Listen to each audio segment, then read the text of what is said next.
que je suis venue voir et qui est hébergé provisoirement par Ludivine. Et donc ça, on est dans l'atelier Ludivine à, ça s'appelle Péménade. Péménade, parce que j'arrivais pas à le prononcer, je savais pas trop comment on disait. À côté de Grasse. À côté de Grasse. Voilà. Donc Ludivine aussi, elle a fait une reconversion professionnelle. Oui. Elle était installée depuis 3 ans. Ça va faire 3 ans. Ok, très bien. Donc elle a un super bel atelier. On pourra faire le tour. Et donc on est venu voir Nathalie. Toi, tu es en pleine formation. Toi, tu es dans Tori, tu fais la formation et tu prépares le CAP pour le mois de juin. Ouais, c'est ça. Ouais. Et du coup, tu me montres un peu où est-ce que tu en es de ton guindage. Ouais, donc je prépare deux guindages, enfin deux styles, enfin ça. Ouais. C'est comme ça. Très bien. Là. De différents. Donc ici, on va faire celle-ci. Ici, on a des taquets qui sont à 9,5 à peu près. Hein. On est à le taquet est à 9. 9, 10, 11. C'est entre 11 et 12. Entre 2 et 3 cm. Voire même des fois 3,5. Mais là, si on fait 1, 2, 3, entre 11 et 12. D'accord? On veut que ce soit tendu. On ne descend pas à 9. Ici, on va prendre ça. On va prendre le petit. Alors, je vais me mettre en face. Ce sera plus facile. Je vais enlever ça aussi. On va garder le premier. Je le penche un petit peu. Pas trop. Je prends le relais. On tend ici. Toujours, il faut que ce soit tendu. Ouais. Donc je recule un petit peu, pas trop, parce que sinon il va être difficile à déplacer s'il y a besoin. Je fais avec la main gauche, alors d'habitude je fais plutôt avec la main droite. Comme ça, comme ça. Ici je reviens en dessous. Voilà. Une fois que j'ai posé comme ça, donc là on a dit entre 11 et 12. Je vais juste passer à cheval sur les deux. Je me mets au milieu. Bien au-dessus, je le cale et je pousse vers l'avant. Tout. Tu vois tout ça là? Ouais. Ça va se...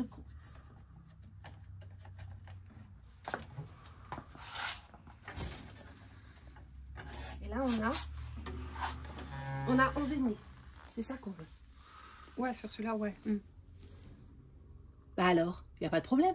Attends, je peux essayer. Ah bah bien sûr que tu vas essayer. Venir, c'est pas que oui, je vais essayer. Tu vois, c'est faisable. Il n'y a aucun problème. Vas-y. Refais-le depuis le début. Ouais. On va juste comprendre. Je pense que tu appuies seulement vers le bas. Il faut que tu avances. Ici, pour l'instant, tu ne contractes rien dans ton corps. Ouais. D'accord? Tu respires. Cool.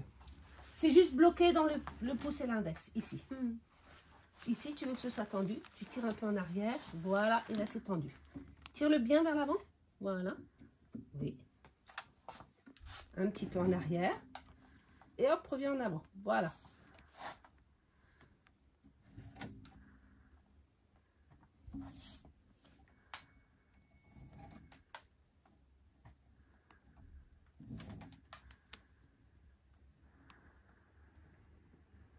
Très bien.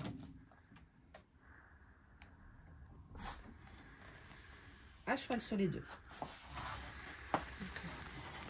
Vraiment, tu le prends bien dans ton corps, contre toi. Vraiment, tu vois, et que si ça avance, voilà, que ça puisse pas avancer. Et maintenant, tu pousses vers l'avant. Encore. Encore un peu. Alors, tu y es presque, hein, tu y es presque. Pas trop fort. Ouais. Bah, c'est là qu'il faut forcer un max. Vers l'avant. En fait, si tu descends, je te montre un truc. Lâche tout. Si on descend trop, tu vois, si on descend comme ça, il n'y a pas de mou qui se crée. En fait, la tension qui va être ici, si tu descends beaucoup, finalement, elle sera équivalente. Il y a un moment où ça devient, tu vois, je bloque ici pour que ça avance, mais il y a un moment où il y a un mou qui se crée. Et je pousse vers l'avant. Tu vois, mes deux mains, elles se rejoignent en fait. Et pour pas que ça avance, bah, je bloque avec mon corps. Tu vois ça? Ouais. Il faut que tu arrives à faire ça. Ouais. Mais là, tu y es presque. Hein. Et est-ce que t'es droitière ou gauchère? Je suis droitière, mais je sais pas pourquoi, moi, de ce côté... Essaye de l'autre côté, sinon. Ouais. De faire comme je suis en train de faire. Voilà, tu te mets comme ça. Ok. Et là, tu vas le baisser. Voilà, déjà, tu as plus de mou, là. Ouais. Tu en as beaucoup plus, là, du mou. Par contre, ça bouge. Du coup, tu peux pas... Tu en as beaucoup... Ouais, vas-y, descends. Vers l'avant, pousse vers l'avant. Voilà, tu as le bout, là. Hop, vite, là, tu le fais coulisser.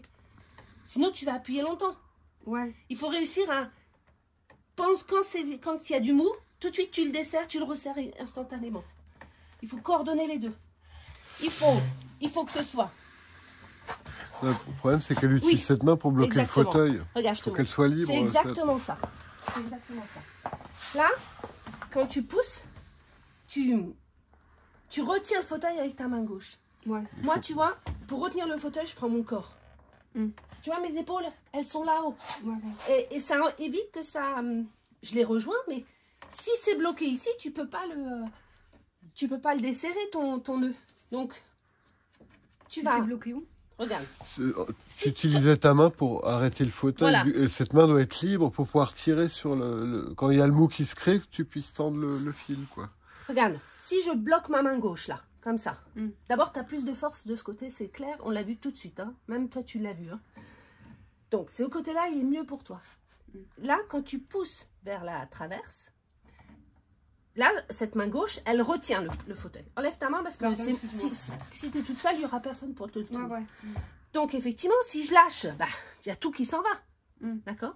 Donc, si ma main gauche, elle maintient le fauteuil. Mais si elle maintient le fauteuil et que je lâche, bah, là, il y a tout qui part. Donc, il faut que autre chose maintienne le fauteuil. Et c'est pour ça que moi, j'utilise mon corps. J'utilise le torse qui va... tu vois, mes cuisses, elles viennent coincer le fauteuil aussi. Ça bouge pas.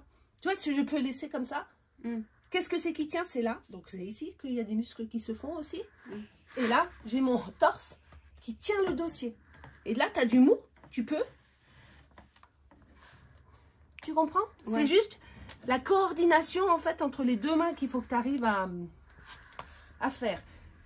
Tu y es presque, hein, Nathalie. Tu descends vers l'avant, tu obtiens un mou, et la main gauche, elle est libre pour resserrer le nœud. Ok. Encore. Ouais, c'est ce que j'allais faire. Non, c'est vraiment plus simple. C'est juste la coordination des deux, mais tu y es Voilà, presque. On va juste un tout petit peu. Voilà, te donner un peu plus de mou. Voilà.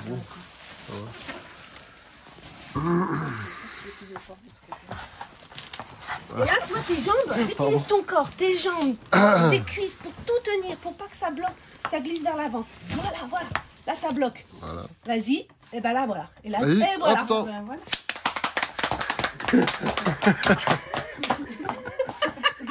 Elle a compris. Ludivine, elle a appris une autre manière de faire le guindage. Et qui consistait à... Alors déjà, les cordes, ouais, elles n'étaient pas mises de la même façon. Enfin, ça pas n'importe C'était pas 2 tiers, 1 tiers. C'était moitié-moitié. Oui, mais je commençais par la courte, moi. D'accord. Et je faisais le rappel avec les nœuds, avec la longue. Je comprends. Oui. Parce qu'en fait, là, j'ai compris que ça faisait l'aller-retour. Et c'est bien. Mais en fait, moi, voilà, on m'a appris à rabaisser d'abord les ressorts de devant vers l'arrière. Ah, d'accord. Et ensuite, comme ça.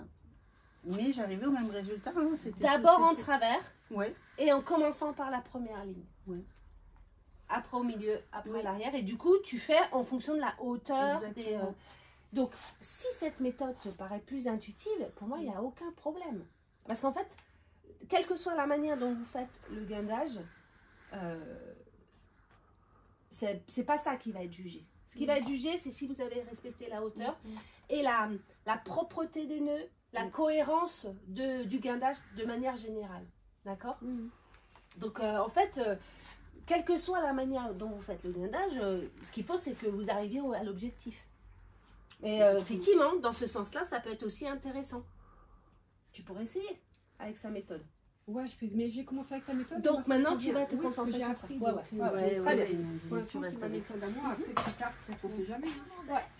qu'est-ce que tu fais avec toutes tes chutes? Alors moi, ça me sert à animer mes ateliers Weekendoo. C'est une plateforme qui met en avant les artisans et on peut faire plein de choses, pas que de la tapisserie. On peut apprendre à faire un couteau, faire des tas de choses avec les artisans. C'est partout en France et en Belgique et c'est chouette. Et du coup, mes chutes me servent à faire ce genre d'objet en 4 heures avec... Et du coup, les structures, d'un coup, tu les fais comment? Alors, tu vois, elles sont là. Ah, d'accord, ok. Et tu les montes avec les gens? Oui, on les assemble ensemble. Ça, c'est des tasseaux, tu vois. Et puis, Ouais. on apprend, tu vois, à mettre des boutons, à faire Ouais, poser le super. chaconat avec les semences, faire une petite garniture en mousse, parce que en 4 heures, c'est compliqué de faire au crin. Bah, bien sûr, évidemment. Mais les gens s'amusent bien, ils sont contents. C'est des groupes de combien de personnes? Jusqu'à 4. D'accord. Ok. C'est bien. Weekendoo. Il y a un paparazzi là-bas derrière. Ouais, je fais pour elle. Hein.